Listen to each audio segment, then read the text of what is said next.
Hello students. So now today we are going to study the types of chemical reaction.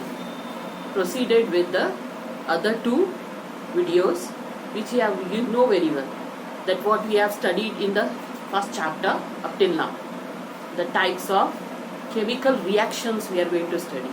We know now how to write a chemical reaction, कैसे chemical reaction लिखा जाता है और फिर उसको balance किया जाता है. अब chemical reaction है क्या, अब तक हमें सब कुछ पता चल चुका है. लेकिन अब केमिकल रिएक्शन के टाइप्स भी होते हैं, कई सारे टाइप्स हैं और हर केमिकल रिएक्शन अपने तौर से अलग तरह का है.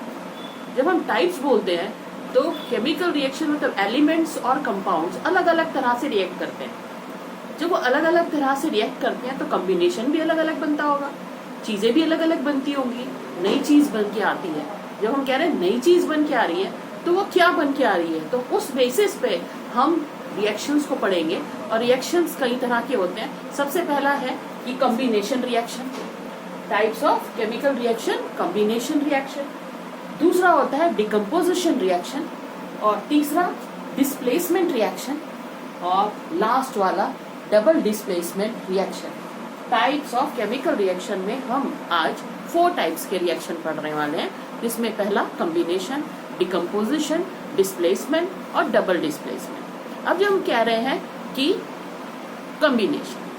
कॉम्बिनेशन कुछ इस तरह से है कि कभी जब छोटे में आपने एडिशन किया होगा, राइट, तो एडिशन में 2 और 2 जोड़े, कभी 1 या 2 जोड़े, तो ऐसे के ऐसे, और कभी कई सारी चीजें जोड़ी और एक चीज आपको मिली. जब आपने सब चीजों को जोड़ा तो एक चीज मिली, उसका टोटल. तो वो था मैथमेटिक्स का सम. लेकिन अब केमिस्ट्री में भी सम होता है, टोटल होता है, एडिशन होता है. जब हम कह रहे हैं कि 2 चीजों को जोड़ा और तीसरी नई चीज मिली, when 2 pure substances are added you get a new substance and that is also pure. When 2 pure substances are added we get a new substance which is pure. Then we say that this is combination reaction. तो combination reaction क्या हुआ, बड़ा आसानी से A plus B को जोड़ा और तीसरा C मिला, तो C जो भाई है वो बिल्कुल अलग है. A और B 2 अलग अलग थे और उनको जोड़कर हमें एक नई सब्सटेंस मिला, वो C है. तो जब हम ऐसे कह रहे हैं कि हमें C मिला तो ये कुछ नया सब्सटेंस बना और इसको हम क्या कहते हैं, कॉम्बिनेशन रिएक्शन. तो कॉम्बिनेशन तो किसी का भी हो सकता है, एलिमेंट्स का भी कॉम्बिनेशन होता है, एलिमेंट और कंपाउंड का भी कॉम्बिनेशन होता है. तो जब हम 2 चीजों को ऐड कर रहे हैं, चाहे वो एलिमेंट फॉर्म में, एलिमेंट फॉर्म क्या होगा, एटम फॉर्म होगा या मॉलिक्यूलर फॉर्म होगा, तो उनको जब हम ऐड किया तो हमें क्या मिला, कॉम्बिनेशन रिएक्शन. अब इसके लिए हम एग्जाम्पल लेते हैं, 2 एग्जाम्पल लेंगे. सबसे पहला वाला कि हम 2 एलिमेंट्स को कंबाइन कर रहे हैं. जैसे कि हमारे पास H2 है, हाइड्रोजन गैस.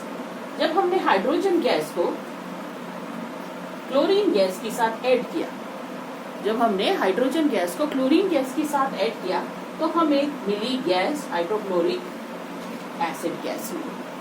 तो ये हमें दोनों के कॉम्बिनेशन से मिली. This is also gas, right. क्या है, हाइड्रोजन गैस है और ये भी गैस है और हमें मिला hydrochloric acid gas.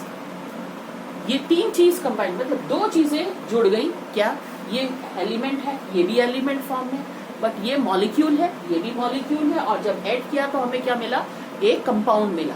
Both are, this is also pure form, this is also pure form, and we get a third substance. वो कंपाउंड है बट लेकिन उसको भी प्योर है. तो ये क्या हुआ, सिंपल एडिशन. इसको क्या कहेंगे, एक एडिशन. एडिशन का मतलब 2 चीजें जोड़ी और एक नई चीज मिली. तो आप उसको सिंपल में अगर आप लिखना चाहें तो A plus B equals to C. A plus B equals to C. तो ये हो गया कॉम्बिनेशन. कॉम्बिनेशन हमारा यहाँ पे एलिमेंट्स का कॉम्बिनेशन है जो हमने यहाँ शो किया. एलिमेंट्स कॉम्बिनेशन कंपाउंड बन गया. अब दूसरा एग्जांपल लेते हैं कि इसी का एग्जाम्पल एक और, राइट. अब आता है हमारा जैसे कि compound, calcium oxide calcium oxide आपको पता है अब क्या है, क्विक लाइम। क्विक लाइम जब आपने वाटर में मिलाया, क्विक लाइम जब आपने वाटर में मिलाया, इसको कैल्शियम ऑक्साइड भी बोलते हैं और क्विक लाइम भी बोलते हैं। जब आपने इसको वाटर में मिलाया तो आपको क्या मिला, कैल्शियम हाइड्रोक्साइड, CaOH4 ट्वाइस। ठीक, जब आपको ये चीज मिली है तो आपने कह सकते हो कि ये हमारा क्या नया कंपाउंड बना। एक कंपाउंड दूसरे कंपाउंड के साथ मिलकर क्या बना रहा है, एक नया कंपाउंड बना रहा है, तो इसको भी एडिशन रिएक्शन बोलते हैं। इसको भी एडिशन रिएक्शन और या फिर आप कॉम्बिनेशन रिएक्शन बोलते हैं। तो हमारे पास क्या है, दो तरह के कॉम्बिनेशन रिएक्शन हुए। और एक बहुत इंपॉर्टेंट है जिसका हम प्रैक्टिकल भी करते हैं, वो प्रैक्टिकल किसके लिए कि आपका ये प्रैक्टिकल आपके टीचर, अभी तो हमारा कोरोना वायरस चल रहा है तो सवाल ही नहीं पैदा होता लैब में जाने का, तो अब हम क्या करेंगे, हम इसको यहीं पे ही करने की कोशिश करेंगे। क्या है, हमारे पास मैग्नीशियम रिबन होता है। मैग्नीशियम रिबन सॉलिड फॉर्म में होता है, मैंने आपको बताया था कि वो चक्री जैसा होता है। जब इसको आप ऑक्सीजन की प्रेजेंस में हीट करते हो, क्या ऑक्सीजन की प्रेजेंस में हीट करते हो, लेकिन जब ऑक्सीजन की प्रेजेंस में हम हीट करते हैं उससे पहले क्या करते हैं, मैग्नीशियम रिबन को हम साफ करते हैं। क्योंकि जब मैग्नीशियम रखा जाता है हमारे लेबोरेटरी में, वहाँ मॉइस्चर भी है, एयर में भी मॉइस्चर है, और हम उसे खुला रखते हैं, या अगर प्लास्टिक में रखा तो यूज करने के बाद बाहर निकाला तो उसके ऊपर थोड़ा सा क्या हो जाता है, रस्ट आ जाता है, थोड़ी सी डस्ट भी आ जाती है, रस्ट भी आ जाता है। तो वो हमारे एक्सपेरिमेंट से अगर हम जलाना चाहेंगे, उसको ऑक्सीजन की प्रेजेंस में बर्न करना चाहेंगे, तो वो थोड़ी सी प्रॉब्लम देता है। जब वो प्रॉब्लम देता है तो उसको हम थोड़ा क्या करते हैं, रेगमाल मार देते हैं। रेगमाल मतलब मालूम है, सैंड पेपर। सैंड पेपर उसके ऊपर मारा और उसको साफ कर दिया। जब साफ कर दिया तो वो फिर क्या, ये क्वेश्चन में एग्जाम में पूछा जाता है कि why we clear it with sandpaper before burning the magnesium ribbon. It is to remove the dust particles as well as the rust portion so that it do not interfere with our experiment. Right? It do not interfere with our experiment. ये चीज दिमाग में रखनी है। और जब आप इसको एयर की प्रेजेंस में जलाओगे तो ये फुलझड़ी जैसा जलता है, फुलझड़ी जैसा जलता है, चिलमिला के सिल्वर लाइट देता है। और उसके बाद आपके पास जो कंपाउंड बनता है बेटा, वो क्या बनता है, आप कह सकते हैं magnesium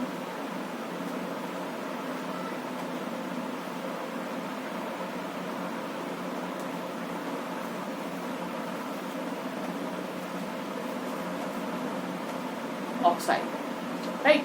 Magnesium oxide means what? Let us balance it.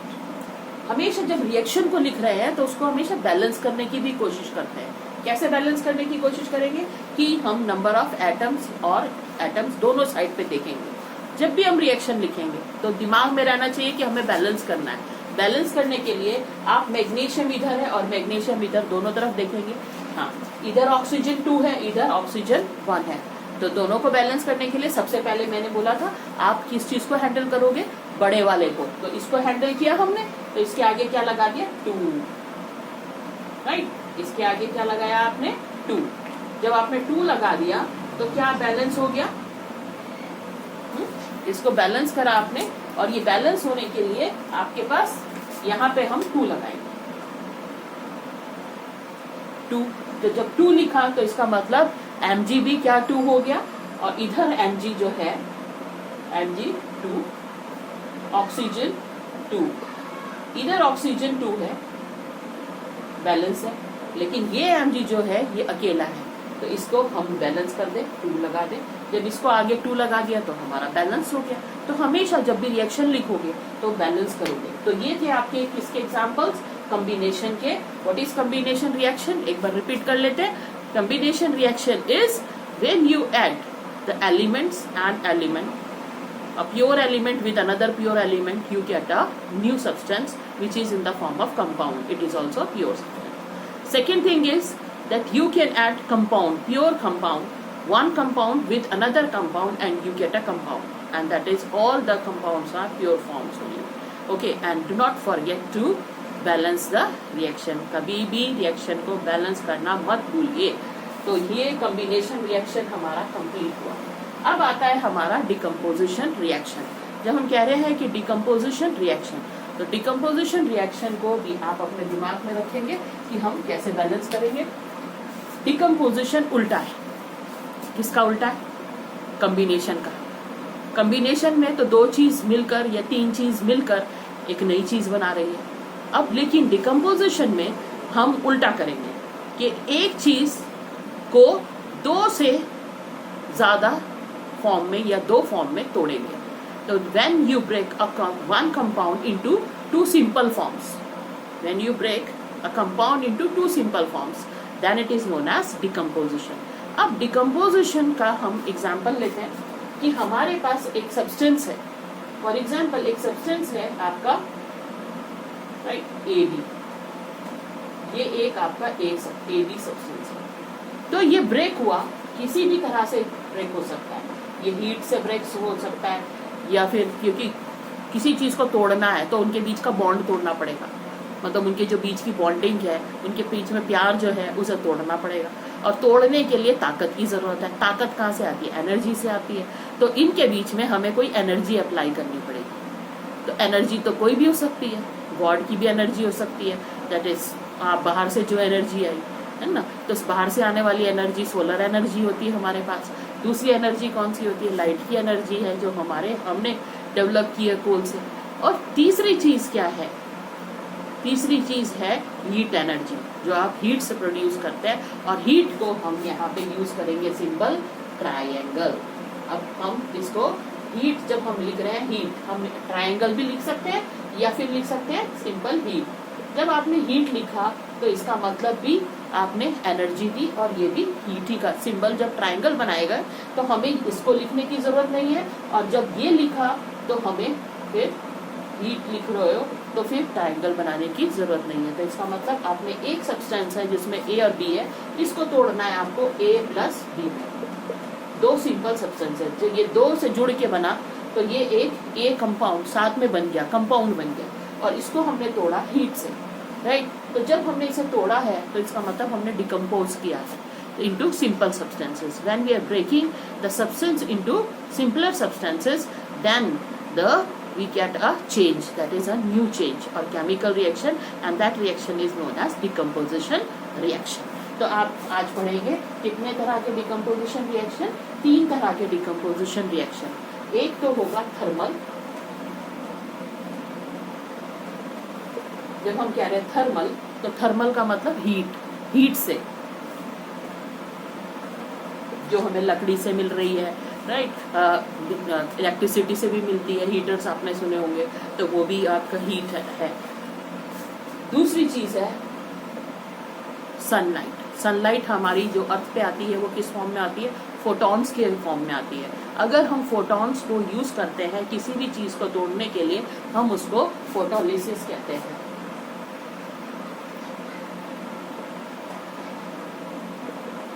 Right, हमने सन की लाइट यूज की, तो सोलर एनर्जी यूज की किसी चीज को तोड़ने के लिए, तो हमने फोटोलिसिस किया।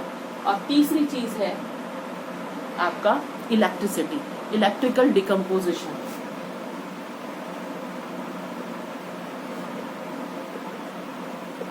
So we can say that decomposition is the breaking one substance into simpler substances, more than one substance. That it can be 2, it can be 3, it can be 4. कितने भी substances में break हो सकता है, वो depend करता है वो substance है क्या। तो हम उसको ब्रेक करने के लिए कम से कम 3 चीजों का इस्तेमाल करेंगे। थर्मल जिसे हीट कहते हैं, फोटोलिसिस जो सोलर एनर्जी है फोटोन के फॉर्म में आ रही है, तो इसलिए फोटोलिसिस, और इलेक्ट्रिसिटी जो आपको इलेक्ट्रिसिटी मिल रही है, तार से आ रही है, बिजली से आ रही है, जिसे कहते हैं इलेक्ट्रॉन से बन रही है, उसको इलेक्ट्रिसिटी बोलते हैं। तो इलेक्ट्रिसिटी का इस्तेमाल अगर आप तोड़ने के लिए करते हैं किसी चीज को, तो भी हम क्या कहते हैं कि ये डिकम्पोजिशन है। अब इनके हम एग्जाम्पल्स लेते हैं। सबसे पहला वाला एग्जाम्पल आपका थर्मल डिकम्पोजिशन। थर्मल डिकम्पोजिशन के लिए हम लेंगे कैल्शियम कार्बोनेट। कैल्शियम कार्बोनेट तो आप सबको पता है क्या है, लाइमस्टोन बोलते हैं इसको। कैल्शियम कार्बोनेट से इसको लाइमस्टोन बोलते हैं, राइट, और इसी से आपका मार्बल बनता है। Calcium is very important part of your body also, हमारे बोन का बहुत इंपॉर्टेंट पार्ट है। और अब जब इस पे आप हीट का इस्तेमाल करेंगे, कैल्शियम कार्बोनेट का जब हीट का इस्तेमाल करेंगे तो ये दो चीजों में टूटता है। एक होता है कैल्शियम ऑक्साइड, राइट, और दूसरा होता है कार्बन डाइऑक्साइड। तो आपका जब आपने हीट किया एक सब्सटेंस को, जो कि आपका एक कंपाउंड है कैल्शियम कार्बोनेट, जब आपने कैल्शियम कार्बोनेट लिया उसको आपने हीट के द्वारा मतलब ये ट्राइंगल है, ट्राइंगल का मतलब क्या होता है, हीट के द्वारा आपने उसे तोड़ा दो सिंपल सब्सटेंसेस में, और ये दो सिंपल सब्सटेंसेस क्या है, कैल्शियम ऑक्साइड है और कार्बन डाइऑक्साइड है, राइट। तो आपने ये दो फॉर्म में तोड़ दिया, कैल्शियम कार्बोनेट हीट से टूटा कैल्शियम ऑक्साइड में और कार्बन डाइऑक्साइड में। तो इसको टूटने को आप क्या कहोगे, डिकम्पोजिशन रिएक्शन। और कौन सा decomposition, thermal decomposition reaction. Okay, अब ये हो गया थर्मल डिकम्पोजिशन। अब आते हैं हम फोटोलिसिस पे, कि फोटोलिसिस पे क्या कौन सा वाला होता है। तो इसमें आपने सुना होगा कि हमारे पूरा ब्लैक एंड व्हाइट मूवी बनती थी या ब्लैक एंड व्हाइट फोटोग्राफ होता था, निगेटिव्स आते थे। पहले हम लोग रोल इस्तेमाल करते थे, रोल का निगेटिव होता था, उसको कैमरे में डालते थे और फिर उसके ऊपर फोटो आता था, वो धुल के आता था, बहुत लंबा प्रोसेस होता था, लेकिन वो फोटोग्राफ्स भी एक हिस्ट्री बन गए, है ना। आज भी यूज होता है, कई जगह पे यूज होते हैं। जब आप कहीं पे अपने पासपोर्ट साइज फोटोग्राफ लगाने होते हैं, ज्यादातर आपके ब्लैक एंड व्हाइट ही लगते हैं। तो ब्लैक एंड व्हाइट में होता क्या है, वो होता है उसमें सिल्वर ब्रोमाइड होता है। आपके जो फिल्म होती है ये, जिसपे आपका फोटोग्राफ आता है, जो फिल्म रोल हुई भी होती है और आपके कैमरे में डलता है, आज भी वो लोग खींचते हैं फोटोग्राफ, तो वैसे ही आते हैं। तो एज उसमें होता है chemical silver bromide. Silver bromide जब हम सनलाइट की प्रेजेंस में, इसको सनलाइट में रखते हैं, सनलाइट की प्रेजेंस, इसमें आप कोई लाइट का इस्तेमाल नहीं करते हैं, सिर्फ क्या होता है सोलर एनर्जी, वहां पे आप फ्लैश यूज नहीं करते। तो सोलर एनर्जी जब उस पर पड़ती है, जब आप उसके विंडोज को ओपन रखते हैं, विंडोज ओपन रखते हैं, तो वहां से सोलर एनर्जी अंदर एंटर करती है, और सोलर एनर्जी की वजह से क्या होता है, ये सिल्वर ब्रोमाइड टूट जाता है Ag और Br2 में, ठीक है। तो आपका, क्योंकि सिल्वर ब्रोमाइड ये कंपाउंड है, जब ये टूटता है तो हमें क्या मिला, Ag प्लस Br2। जब ये दो सब्सटेंस मिले, इससे एक कंपाउंड से two simple substances it has broken up, तो हम कह सकते हैं कि ये भी क्या डिकम्पोजिशन है, क्योंकि हमने सनलाइट का इस्तेमाल किया, इसीलिए कौन सा डिकम्पोजिशन है, फोटोलिसिस वाला डिकम्पोजिशन। बैलेंस हमेशा ध्यान रखेंगे कि बैलेंस कैसे करेंगे। यहाँ पे Br2 है, यहाँ पे भी, ये दोनों साथ में है। तो बताया था कि सबसे पहले जो दो दोस्त हो, जो अभी केमिस्ट्री में दो दोस्त को पहले हैंडल करना है, सिंगल वाला अपने आप हैंडल हो जाता है। तो क्या होगा, इसके आगे हम क्या लगा देंगे, 2, ताकि ये Br जो है यहाँ पर 2 है, इसे 2 दिया तो Ag को तो अपने आप 2 मिल गया, है ना। तो ये Ag2 हो गया और Br2 हो गया, इधर भी Br2 है और इधर Ag जो है अभी 1 है। इसको अगर हम क्या करेंगे, इसके आगे 2 लगा देंगे तो Ag भी 2 हो जाएगा। तो ये दोनों बैलेंस हो गए। हमेशा जब भी रिएक्शन लिखोगे तो ध्यान रहे कि उसको बैलेंस करना है। तो ये वाला हमारा कंप्लीट हुआ। इससे हमें फोटोग्राफ जो है उसके ऊपर फिल्म पे आ जाते हैं और फिर उसको वॉश कर दिया जाता है केमिकल से, और आपका निगेटिव बन जाता है ना, और उसकी फोटोग्राफ्स आपको मिल जाते हैं, हार्ड कॉपी मिल जाती है। तो फोटोलिसिस हो गया, थर्मल डिकम्पोजिशन हो गया। दूसरी चीज आप रह रही है इलेक्ट्रिसिटी। इलेक्ट्रिसिटी का कैसे इस्तेमाल होता है कि आप सब्सटेंस को तोड़ सकते हैं इजीली, आप चीजों को तोड़ सकते हैं, यस राइट। आपके नेचर में भी ऐसा होता है। नेचर में क्या होता है कि आपका अमोनिया प्रेजेंट है, अगर एयर में अमोनिया प्रेजेंट है तो वो प्रेजेंट हो जाए, वो ब्रेक होकर, और उसको ज्वाइनिंग भी उसी सब्सटेंस से होती है। लेकिन हम यहाँ कह रहे हैं कि ब्रेकिंग ही देखनी है हमें, लेकिन ऑन अर्थ देखनी है, राइट। तो इलेक्ट्रिसिटी में हेयर हम लेंगे एक एक्सपेरिमेंट जो नॉर्मली हम करते रहे हैं, जिसे इलेक्ट्रोलिसिस कहते हैं, कि decomposition of water molecule when you pass 1000 volt current in acidified water, then the water molecule will break into two components, that is hydrogen gas as well as oxygen. जब आप वाटर मॉलिक्यूल जो acidified है उसके अंदर 1000 volt का current pass करते हैं तो क्या होता है कि वो ब्रेक हो जाता है हाइड्रोजन और ऑक्सीजन मॉलिक्यूल में। जब एक कॉम्प्लेक्स ब्रेक हुआ सिंपल फॉर्म में तो क्या हो गया, डिकम्पोजिशन हो गया। तो हम इस रिएक्शन को भी लिखें H2O, राइट।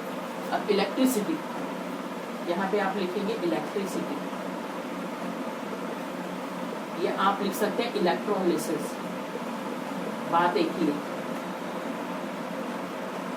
इलेक्ट्रोलिसिस प्रोसेस है और इलेक्ट्रिसिटी से टूट रहा है। Electrolysis is a process by which we are breaking the water molecule into two components which are pure form, H2 plus O2. तो वो process है by which we are doing it, and the substance which we are using to break it, that is electricity. That's why we are writing electricity separately process. अब आप ये break हुआ H2 plus O2 में, ठीक है, H2 और O2 में। अब बात वही आती है कि बैलेंसिंग की भी पार्ट रह जाती है। अब जब बैलेंस करना है तो हमें वो चीज़ ज़रूर नोटिस करनी होगी। तो बैलेंस करने के लिए आप दोनों चीज़ों को देखो, हाइड्रोजन यहाँ पर और वहाँ पर दोनों की तरफ। तो हाइड्रोजन तो 2 है,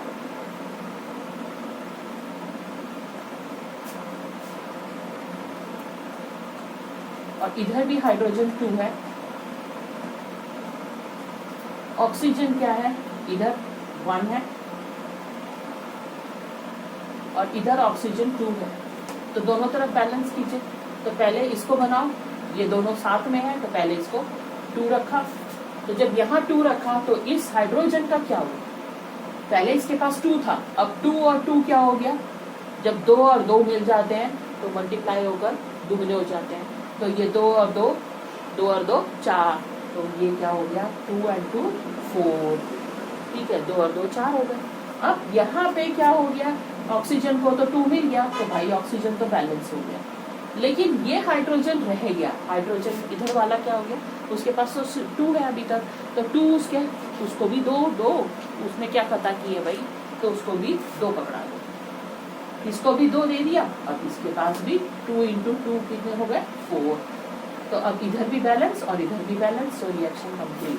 तो आपके 3 तरह के प्रोसेसेस हुए केमिकल रिएक्शन, कौन से वाले, decomposition of 3 types.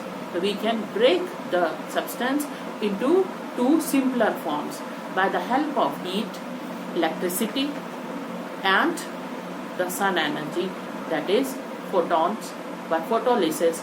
If we are breaking the big substance into the simpler form, then we call it as decomposition. तो ये हमने पढ़े 3 तरह के decomposition, that is 4. अब आता है आपका की 3rd टाइप, डिस्प्लेसमेंट रिएक्शन। आपका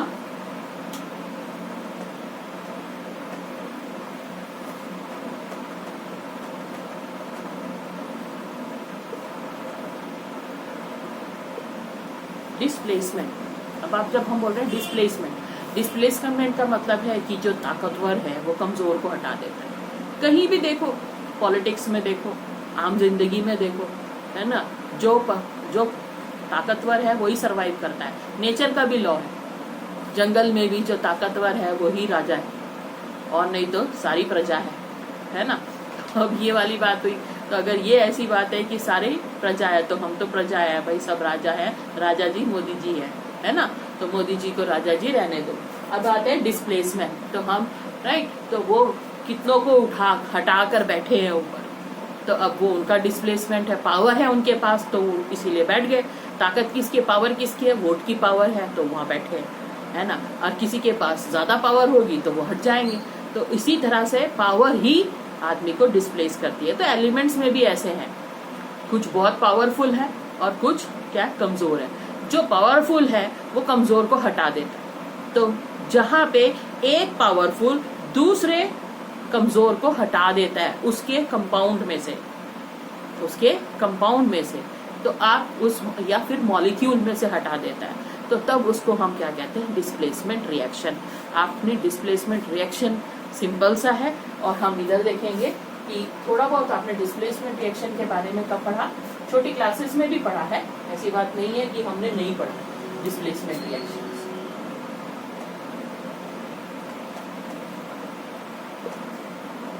आयरन, कॉपर सल्फेट एक्वस। हम कॉपर सल्फेट का सॉल्यूशन कैसे लेंगे, पानी में, एक्वस, ठीक है। जब हम ये लेते हैं, राइट, तो हमारा रिएक्शन क्या होता है, क्या चेंज होता है इसमें। जो आयरन है वो कॉपर से, आप अगले वाले चैप्टर में पढ़ोगे, रिएक्टिविटी सीरीज। रिएक्टिविटी सीरीज मतलब जो सबसे ऊपर है, पावरफुल है, वो जो नीचे वाला है उसको हटा देता है, उसको हटा देगा। तो हम इस चीज को याद रखेंगे कि कौन सा पावरफुल है, राइट। तो ये वाली सीरीज आपको याद रखनी है। सबसे पहले आता है एलिमेंट्स में पोटेशियम, फिर आ गया सोडियम। जब हम रिएक्टिविटी सीरीज याद कर रहे हैं, जो हमें जरूरत है वही हम चीज याद करेंगे। तो फिर कैल्शियम। अब जैसे जैसे नीचे जाते हैं तो रिएक्टिविटी घटती चली जाती है, ठीक। सबसे ऊपर वाला सबसे ज्यादा पावरफुल है, पोटेशियम, फिर सोडियम, कैल्शियम,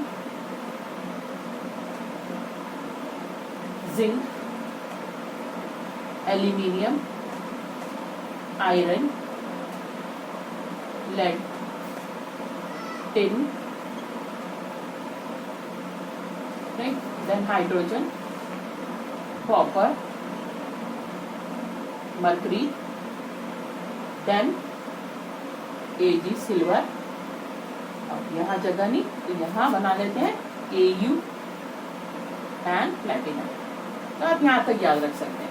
तो this is the reactivity series.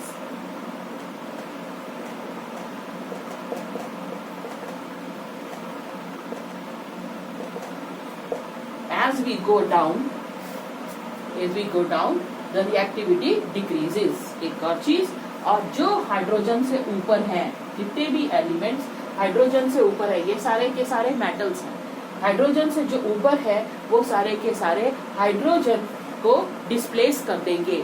जो हाइड्रोजन से नीचे हैं, जैसे कॉपर, मरकरी, सिल्वर, गोल्ड और प्लेटिनम, ये सारे के सारे हाइड्रोजन से वीक है, कमजोर हैं, तो ये हाइड्रोजन को डिस्प्लेस नहीं करेंगे, राइट। तो ये सारे के सारे पावरफुल हैं। जब हम डिस्प्लेसमेंट रिएक्शन पढ़ेंगे तो जो भी पावरफुल है, ये एक्टिव है, वो दूसरे कमजोर वाले को हटा देगा, उसकी अपनी जगह से रिमूव कर देगा। जब ऐसा करता है तो हम ये कहते हैं दिस इज डिस्प्लेसमेंट रिएक्शन।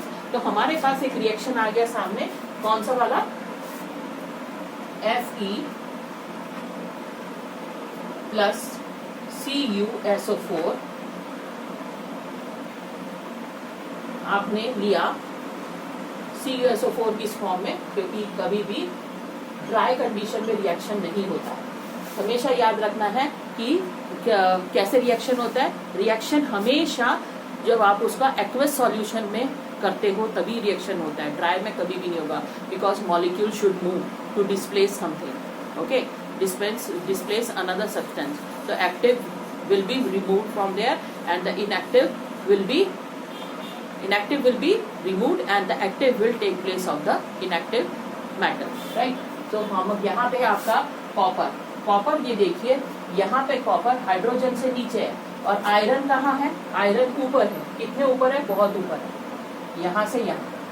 तो इसका मतलब आयरन तो बहुत ऊपर है, ऐसी इज अबाउट द कॉपर। इसका मतलब ज्यादा पावरफुल है, ज्यादा ताकतवर है।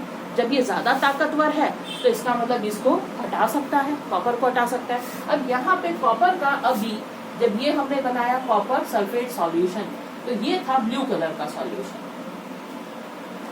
ये जैसे आसमानी कलर होता है ना, जैसे मेरा ये आपका दुपट्टा है, इस कलर का होता है कॉपर सल्फेट, ठीक। तो कॉपर सल्फेट इस कलर का होगा, इसको सी ग्रीन भी बोलते हैं।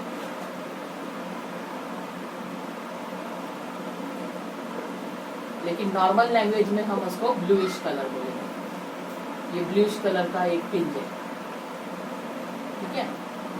सी ग्रीन हम नहीं लिखते हैं, हम लिखते हैं ब्लूइश कलर। जब हमने आयरन को इसमें डाला तो आयरन ने इसको डिस्प्लेस किया और बनाया FeSO4 एक्वस। और कॉपर कहाँ चला गया? भाग गया बेचारा अपना समूह लेकर, ठीक है। कॉपर कहाँ हो गया? कॉपर नीचे टेस्ट ट्यूब में कलेक्ट हो जाता है ब्राउनिश कलर का सब्सटेंस होने के। तो ये जब कलेक्ट हो जाता है तो कलर चेंज हो गया, तो ग्रीनिश कलर हो जाता है।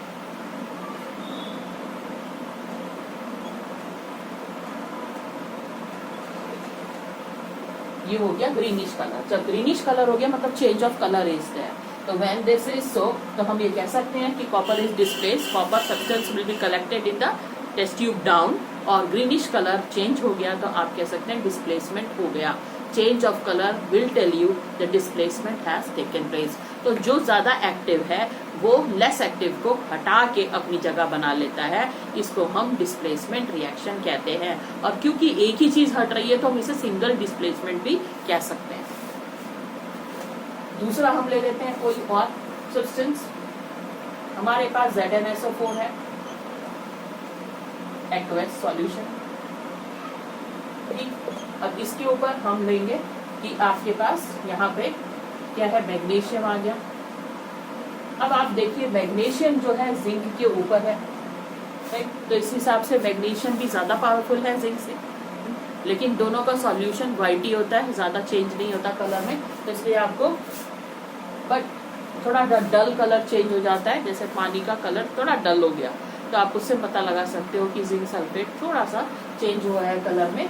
इधर मैग्नीशियम जब जिंक सल्फेट में आया तो क्या बनाएगा आपका मैग्नीशियम सल्फेट।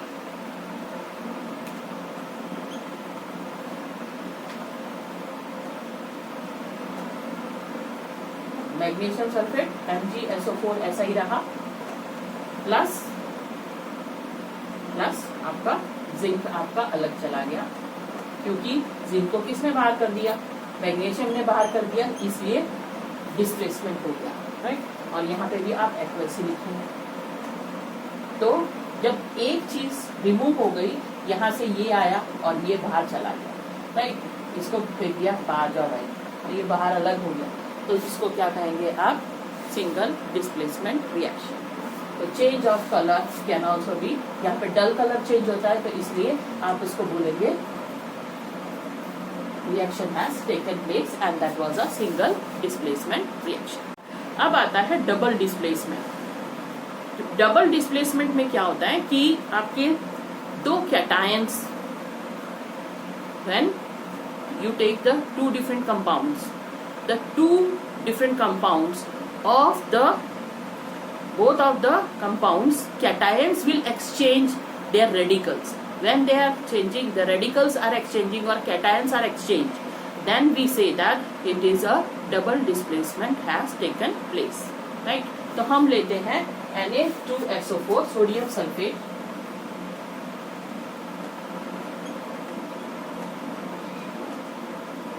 Na2SO4 का आपने सॉल्यूशन बनाया एक्वस, और दूसरा लिया आपने बेरियम क्लोराइड।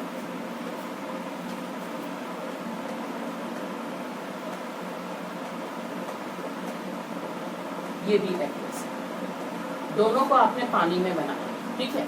जब आपने दोनों को पानी में बनाया तो आपको क्या मिला ना, तो पानी में बनाया तो आपको ये दोनों, जब आप ये सॉल्यूशन बनाते हैं ना, जब हम ये सॉल्यूशन बनाते हैं तो आप ये कह सकते हैं कि इनका कलर जो होता है उस टाइम ट्रांसपेरेंट होता है, दोनों का कलर ट्रांसपेरेंट होता है ना।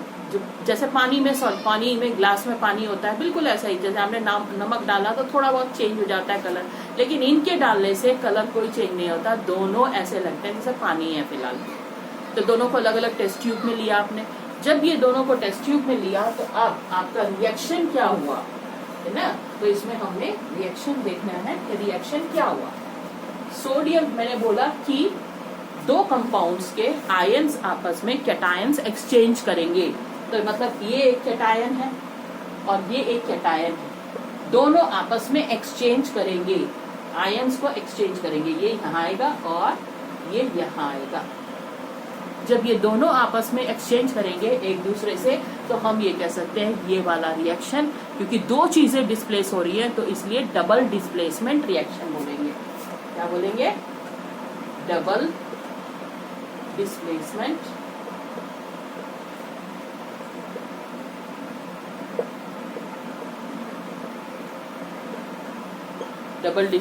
रिएक्शन। मतलब दोनों ही पावरफुल है। अगर तूने मेरे को गद्दी हटा दिया तो कोई फिक्र नहीं, मुझे दूसरी गद्दी मिल गई, दोनों सेटिस्फाइड है। अच्छा ठीक है, चल तू ले ले, मैं भी ले लेता हूँ। तो दोनों अपने अपने एक्सचेंज करके बैठ गए हैं मजे से, है ना, क्योंकि दोनों ही मिनिस्टर है, समझ लो दोनों ही मिनिस्टर है अपने अपनी जगह के, दोनों ही पावरफुल है, दोनों ही मजे कर रहे। अच्छा, तो अब हमें कैसे पता चलेगा कि डिस्प्लेसमेंट हुआ? क्योंकि हम ये कह रहे हैं कलर तो बदला ही नहीं, कलर तो जो है पहले उनका ट्रांसपेरेंट है, डिस्प्लेसमेंट हुआ तो क्या बदलाव आया इसमें। ठीक, अब आपके पास आता है कि आपका सोडियम की जगह पे क्या आ जाएगा? बेरियम। बेरियम आपको मिलेगा सल्फेट। ओके, क्या मिला आपको? बेरियम सल्फेट मिला। और दूसरा क्या सब्सटेंस मिला आपको?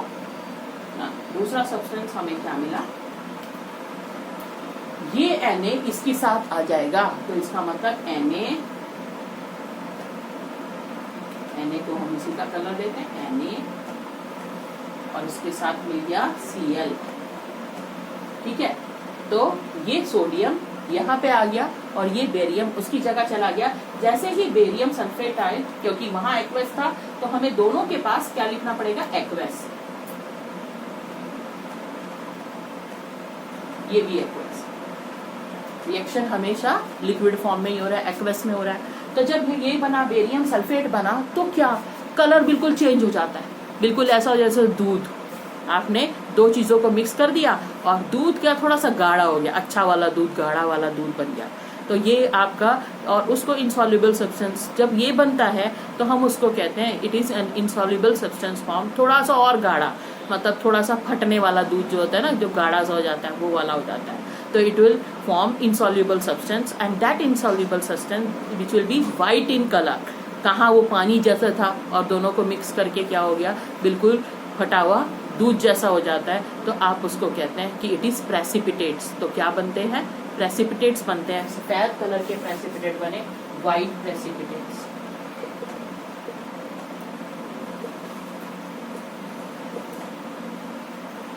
The insoluble substance formed in white color will tell you that the displacement has taken place.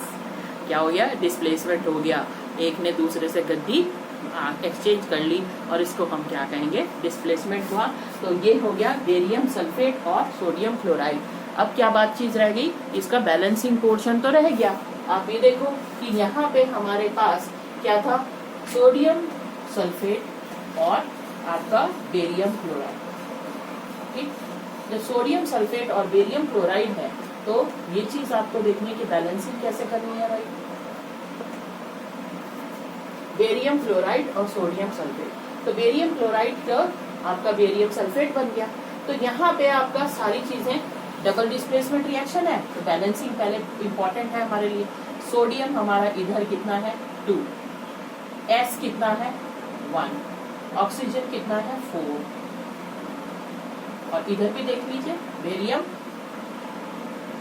Equals to 1 and Cl is equal to 2। ठीक, अब आते हैं इसका, ये आपका प्रोडक्ट साइड। बेरियम कितना है? कुछ भी नहीं है, तो 1 है। सल्फर कितना है? 1 है। और आपका सोडियम कितना है?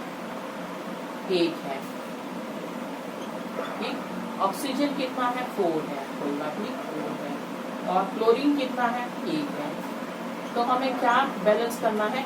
ये और ये दो बैलेंस करने, क्योंकि इधर सोडियम है ना, इधर उधर सोडियम है।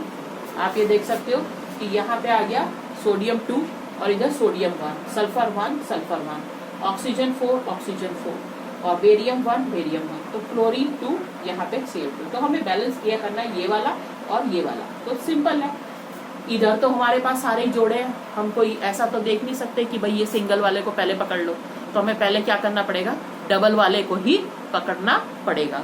ठीक है, तो अब आपका यहाँ पे सोडियम क्लोराइड, अगर ये तो हमारे दोनों आराम से है, तो ये बैलेंस है, तो सल्फर तक बैलेंस है, ये वाला पोर्शन बैलेंस है, तो हमें कोई और चीज टच करने की जरूरत नहीं, ये दोनों साथ है, क्योंकि क्लोरीन और Na दोनों यहाँ से आएंगे, तो इन दोनों को अगर हम 2 दे देते हैं, है ना, तो अगर इन दोनों को 2 दे देते हैं, आगे 2 लगा दिया हमने, जब 2 लगाया तो क्या हो गया, यहाँ 2 लगाने से एक ही बारी में सारा सॉल्व हो गया, तो आपका सोडियम भी 2 हो गया और आपका क्लोरीन भी 2 हो गया, तो reaction is balanced, and because the reaction is balanced, this is complete. By change of color, you can say that the reaction has taken place, and you can say that this is a double displacement reaction. Okay, so till double displacement reaction we have finished the whole topic, right children? So hope you have enjoyed it and you have liked this particular video, because everything has been explained and with each and every example. So please revise, write and revise, because balancing wants continuous practice. जब तक आप balance को लिख लिख कर practice नहीं करोगे, तब तक आपको बैलेंसिंग नहीं आएगी। So it is necessary that you write and balance several times. अलग अलग जगह से उतारिए रिएक्शन और उसको बैलेंस कीजिए। अगर कोई प्रॉब्लम आती है तो कमेंट बॉक्स में आप लिख दीजिए, कोई प्रॉब्लम है रिएक्शन के मामले में, तो आप उस रिएक्शन को लिख सकते हो, ये बैलेंस कैसे करना है उसको समझा दिया जाएगा। जो पॉइंट आपको और चाहिए इसमें एक्सप्लेनेशन का, वो भी आप बता सकते हैं। तो don't forget to like, right, press the like button as well as subscribe the channel. Thank you for seeing and observing and learning. Continue learn. Best of luck.